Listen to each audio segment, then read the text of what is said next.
सवाल सा एक आपके लिए यहाँ पे क्रिएट किया कि क्या इस फैसले या ऑब्जर्वेशन की रूह में पाकिस्तान तहरीक इंसाफ को मज़ीद शहादत का रुतबा यानी मज़ीद मकबूलियत मिल रही है या नुकसान हो रहा है? सर मेरे ख्याल से पाकिस्तान तहरीक इंसाफ को इससे नुकसान हो रहा है। Hello friends, it's me.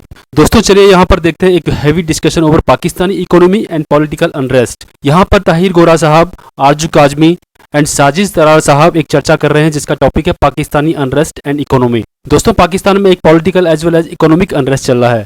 Actually Pakistan FATF के ग्रे लिस्ट से बाहर आने की जद्दोजहद में है और दूसरी तरफ पॉलिटिकल अनरेस्ट पाकिस्तानी प्रॉब्लम्स को मल्टीफोल्ड्स बढ़ा दे रहा है।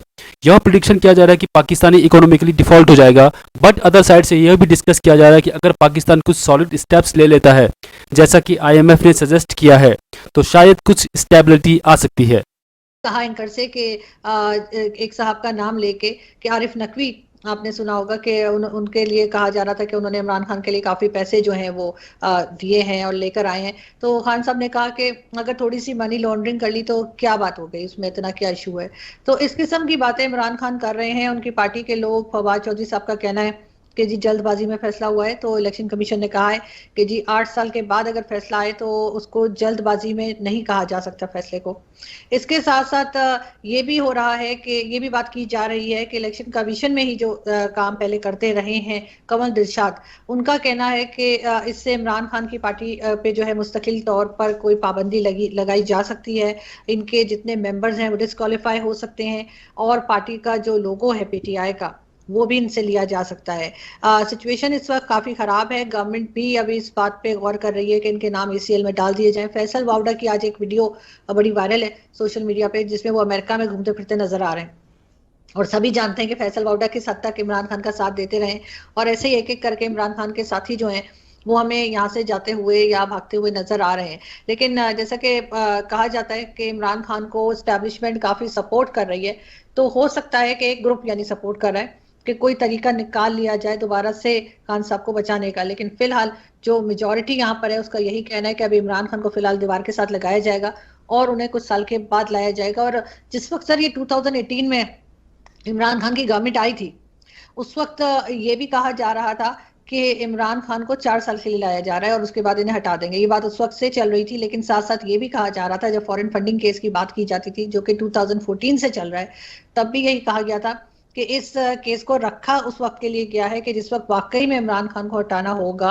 और किसी और को लाना होगा, चाहे वो इनकी परफॉर्मेंस बैड परफॉर्मेंस हो चाहे कुछ भी हो, उस टाइम के लिए केसेस रखे जाते हैं। चाहे वो नवाज शरीफ साहब का केस आप देख लीजिए कि किस तरह से लाया गया और पानामा का करके, और ये कि जी उन्होंने अपने बेटे से जो है वो सैलरी नहीं ली और उसके बाद हटा दिया गया। अब ये चीज़ जो इमरान खान के सामने आई है वो उससे कहीं ज़्यादा बड़ी है और लग यही रहा है कि इस बार इनका बचना मुश्किल नज़र आ रहा है। जी, आप ये कह रही हैं कि इस बार इनका बचना मुश्किल नज़र आ रहा है और जो ये फैसला इलेक्शन कमीशन का फॉरेन फंडिंग केस के हवाले से आया है, ये आप देख लीजिए, ये तो गालिबन 2012-13 तक के जो मामलात हैं उनको समाप्त किया गया। हम ये देखते हैं कि 2013 के बाद PTI काफ़ी पॉपुलर हुई और फिर 2018 में इक़्तिदार में आई और अब दोबारा से सर जहांगीर तरीन, नलीम खान, ये सब लोग कहाँ गए। और दूसरा ये कि जाहिर है कि पीपल्स पार्टी और नून लीग माना कि उनसे बहुत गलतियां हुई हैं, लेकिन इतने कमजोर भी नहीं है कि वो अभी भी कुछ ना कर पाए। फॉरेन फंडिंग केस आज पूरा दिन डिस्कस हुआ है टीवी के ऊपर और साथ साथ अकबर एस बाबर साहब का भी स्टेटमेंट चल रहा था। तो कुछ ना कुछ तो गड़बड़ है जो ये घबराए हुए। गड़बड़ तो है, लेकिन दो चीजों कहते हैं ना, कुछ देर 2-3 महीने लेट है। और सबसे बड़ी बात जो कमजोरी इनके अंदर है, नून लीग और दूसरी पार्टियों, कि इनके पास बच्चे नहीं है ट्विटरों वाले, जो 20-20 अकाउंटों वाले। ये सबसे बड़ी कमजोरी इनकी, क्योंकि दूसरी पार्टी जो है उसकी इतनी पॉपुलैरिटी है नहीं है जितना हवा उन्होंने इकट्ठा कर दिया। अब फजलुर रहमान साहब ने फरमाया, उन्होंने कहा है कि ये ट्विटर वाली तितलियां जो है ये सारा काम नहीं चलेगा, लेकिन ये कि वो है हकीकत है कि वो देखें, आपको मानना पड़ेगा उनके ऑप्टिक्स और वो जिस तरीके से विजुअल्स अपने कौम के सामने, खास साहब वो देखिए PTI का इवेंट जो होता है, इवेंट नहीं होता, मैं उसको कॉन्सर्ट कहूंगा। उसमें कॉन्सर्ट होता है, वहां डांस होता है, वहां डीजे बट होता है, वहां पे गाने आते हैं, खवातीन एक दूसरे को मिलती हैं, वो जिसका वो तुम्हें एक पूरा डेटिंग एक पूरा कॉन्सर्ट होता है ना। तो वो कॉन्सर्ट जो है नून लीग करने में नाकाम रही मेरे ख्याल, जो मेरी असेसमेंट। और उसमें आपने नून लीग वालों की ये जो मैंने बिल्कुल फजलुर रहमान साहब की पूरी आप सुनी प्रेस कॉन्फ्रेंस, मैंने उनके मुतालबे भी देखे, जिस तरीके से उन्होंने कहा जी हम इस पे लार्जर बेंच के लिए, और उसके बाद उन्होंने फॉरेन फंडिंग, लेकिन कुछ भी नहीं होगा। मैं बता रहा हूं, इस वक्त सिस्टम रिजेक्ट कर चुका है, सिस्टम हाईजैक हो चुका है, कौम की मत मारी जा चुकी है, और इस वक्त जो आप जो मर्जी कह लें, इस वक्त पीटीआई जो मर्जी कहे, इस वक्त इमरान खान वो कौम उसके बयानिए को चूरन उसको खरीदती है, सुबह कुछ के शाम को उसको डिनाई कर दे, फिर भी बिकता है, चलता है इस वक्त। मजे की बात यह है कि कौम ही नहीं, आपकी फौज एस्टेब्लिशमेंट भी उनकी बात सुन रही है, अदलिया भी उनकी बात सुन रही है, ब्यूरोक्रेसी डर के छुप गई है, एजेंसियों की भी प्रेडिक्शन।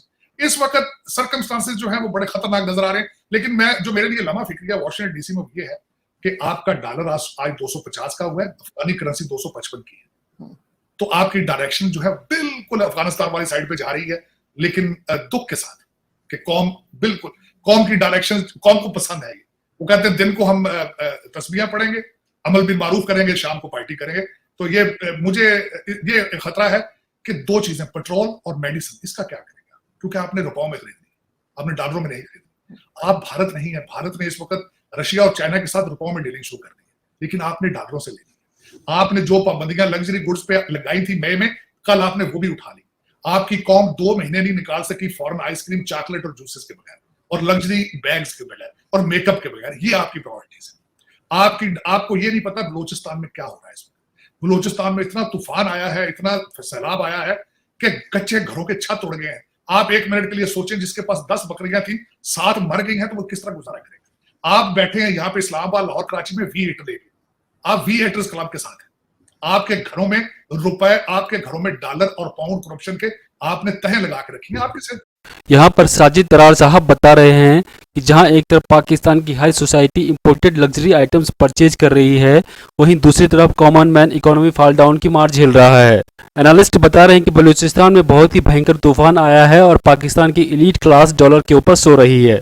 दोस्तों, वीडियो देखने के लिए धन्यवाद। तो फंड रेजिंग करें उनके लिए, लेकिन कहते हैं क्या जरूरत है करने, इस तरह करेंगे। केपीके का बड़ा बुरा हाल है सर। केपीके में भी जो है इसी तरीके से, वहां की भी जो मेट्रो वगैरह वो दिखाया था, कई जगह सोशल मीडिया पर है कि वहां सब जगह पानी भर गया है। तो चाहे वो इमरान खान हो, चाहे पीपल्स पार्टी हो, सबका एक ही हाल है। ये कैसा मुल्क है, बारिश ना हो तबाही, बारिश हो तो तबाही।